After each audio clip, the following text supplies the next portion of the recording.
Unacademy. Let's crack it.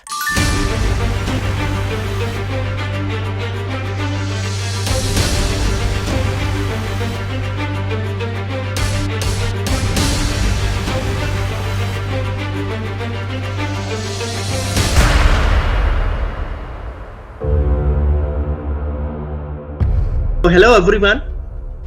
Civil services provide some of the most challenging assignments which no other service is in a position to provide. And this also provides many leadership issues also. And many a time you have to take decisions which may have more than two options. Now, which option to take, that is the question. And therefore, civil services at a very young age, the officers get the opportunity to take very important decisions, as I said, which many other services do not provide. So I'm going to talk about one such incident which happened with me. During 37 years of service which I have undertaken, there have been many such instances which were full of challenges. One such challenge was provided while I was posted as collector of UT Chandigarh. Now you know that Chandigarh is a union territory and it houses the capital of both Punjab and Haryana. So I was posted as collector of UT Chandigarh way back in 1986 and I continued to remain there for almost 6 years. Now those were very difficult years and terrorism was at its peak in Chandigarh and in Punjab. Nobody could come on the street after 6 o'clock and people used to come on a motorbike and someone will be driving the motorbike, another person will be sitting on the pillion or the back seat of the motorcycle and he would be covering himself with a shawl and they would come to a busy locality. He would take out his shawl. Underneath the shawl, there will be an AK-47 gun and he would start spraying bullets on the people and they would run away. So this kind of killings used to go on. The restaurants and hotels were all closed at 6 o'clock. The schools were given this order by the terrorists not to run national anthem. And the signboards had to be put either in only in Punjabi language, not in English or in Hindi. So this was a terrifying circumstances at that point of time. During those 6 years, in 1990, something happened. One of the prime minister of this country, he decided to implement the recommendations of a commission. And the moment he recommended imposition of that recommendation, the commission's recommendations, hell broke out. The entire country, young boys and girls in the age group of about 25 to 35, they came on the streets and they started agitating against the recommendations being accepted. Now, many of you would be aware that the name of the Prime Minister was Vishwanath Pratap Singh and the recommendation which he decided to accept was Mandal Commission. Now, Mandal Commission provided reservation for backward classes. Now, the moment it happened, young boys and girls, as I said, in the age group of 25 to 35, they came on the street, they started agitating against these recommendations and they wanted the Prime Minister to take back these recommendations.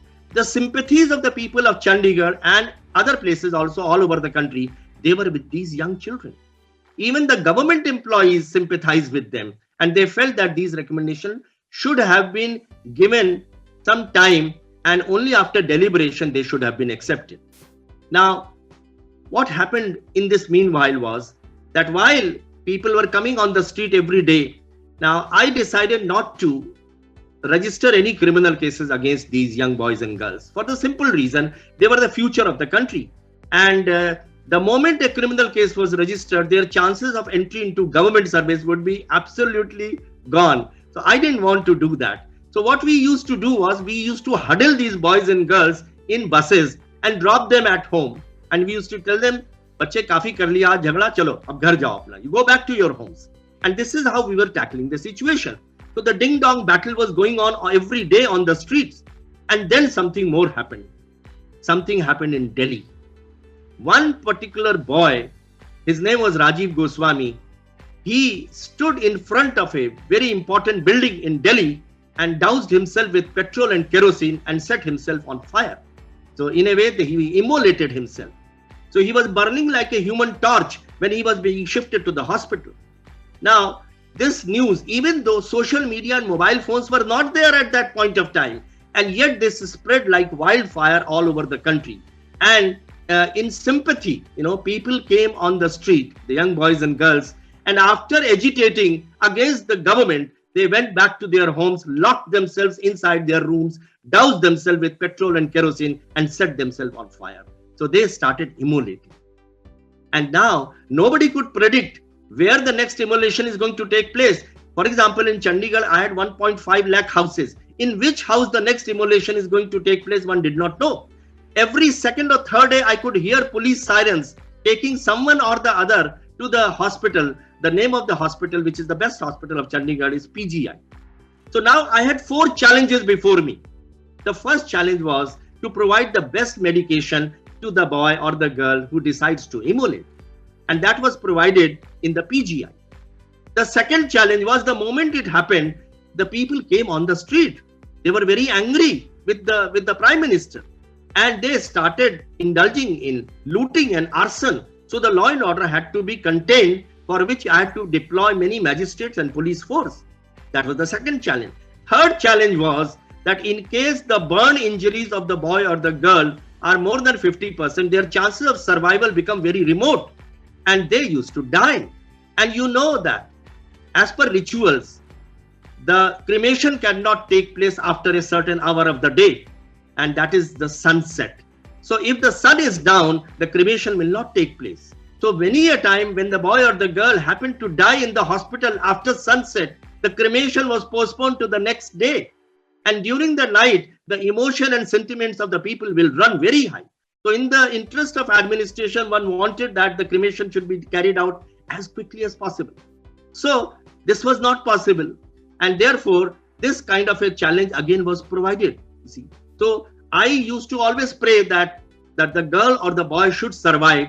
And in case by any chance, God forbid it happens, so that we can carry out the cremation then and there. So this was the third challenge. All over the country this happens, except a few places like Varanasi where it is 24/7. But Chandigarh, it was stopped the moment the sun was down, the cremation will stop. The fourth challenge was sometimes the death started taking place on a holiday. And you know the holiday, the shops are closed. So you could not get that material which is required for the ritual of conducting the last rites. And therefore, you will be aghast to know that I started purchasing that material in advance.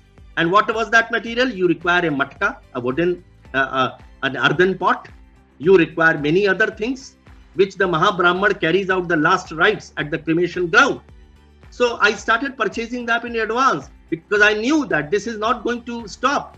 And therefore, I used to hand over that thing to the parents of the girl or the boy who happened to die so that the cremation could take place on that day itself. This thing was going on, and then something happened.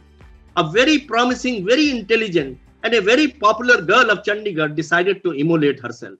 While she was being rushed to the PGI in a car, even in that situation, in that half-burned situation, she took out her head from the window of the car and started shouting slogans against Vishwanath Pratap Singh and the central government. People heard the cries and they became so sentimental that they got into their cars, they closed down their shops and followed that girl in their own cars to the PGI. It was almost 5 o'clock in the evening. The sun was about to set.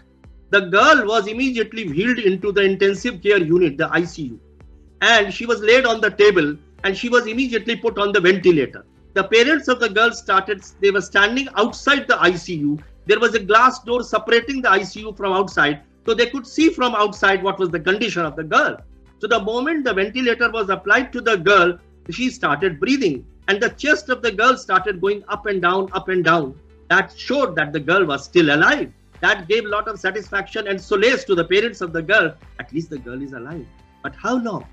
I was just thinking what is going to happen if something goes wrong. Because by that time, 25,000 people had assembled outside PGI, very agitated, and they wanted to force their entry into the PGI, burn down the place, and probably affect the lives of other patients also inside the PGI. PGI houses at least 1,000 patients at any point of time, and their relations and other people are also there. Huge amount of infrastructure is also there. So I was just thinking, supposing something untoward happens, and these people gain their entry into the PGI, they will probably burn down the place. And since I am the district magistrate of UT Chandigarh, I will have to take some measure in order to stop them. And stopping 25,000 people with tear gas shells or lathi charge is not possible. You have to fire, and you have to fire to kill. So many lives will be lost. I didn't want to do that. So now I was in a very ethical dilemma. What will happen if by any chance the girl does not survive? 7 o'clock, the girl died in spite of our best effort. Now I had three options before me, and this is normally called as ethical challenge or ethical dilemma. When there are more than two options available to you, which option to take? That is the question. And therefore, at that point of time, one has to use all the ingenuity, all the leadership qualities in order to solve this kind of a paradox as to how to go about. So I started thinking that there were three options available to me. First option was that I declare the death of the girl, and naturally people will immediately hear it, and in their fit of anger, they will enter the PGI, and probably I will have to use force to stop them, which was a perfectly valid option. As district magistrate, it was my duty to contain law and order, and therefore it was perfectly right option, but it would result in many deaths. I didn't want to do that. The second option which was available was to persuade the parents of the girl that unfortunately the girl has not survived, but will you please keep quiet? If you cry, people will come to know that the girl is not there, and they will immediately enter, and we will face a law and order situation. But that was a very inhuman thing to do. You're telling the parents of the girl whose the child has gone, and you say that don't even cry. I didn't want to do that also. It was a very inhuman act. But I still had one option available to me. And that option was provided to me because of the situation, the context, and the need of the hour. I knew that it was getting dark. People may not be in a position to stay for very long away from their homes. And therefore, I decided to bide for time. And the thing which I carried out was that I continued with the ventilator machine for 5 hours. And the chest of the girl went up and down, giving an indication that the girl is still alive. And this decision was taken at the highest level in consultation with everyone, because that was perhaps the best option available.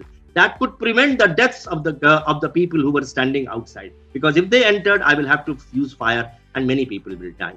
So the third option, we went by that. And that was the third option which was provided because of the context. So we continued the ventilator till 1 o'clock in the night. And by 1 o'clock, everyone went back home. They dispersed because nobody can stay away from their homes for a very long period of time. And then by the time it was 1 o'clock, only the parents and the relations and the neighbors were present. And then we disclosed that the girl is no longer alive. But then, of course, we kept the remains of the girl in the mortuary. And next day, we carried out the last rites with full honors. So here was a great challenge which came to me.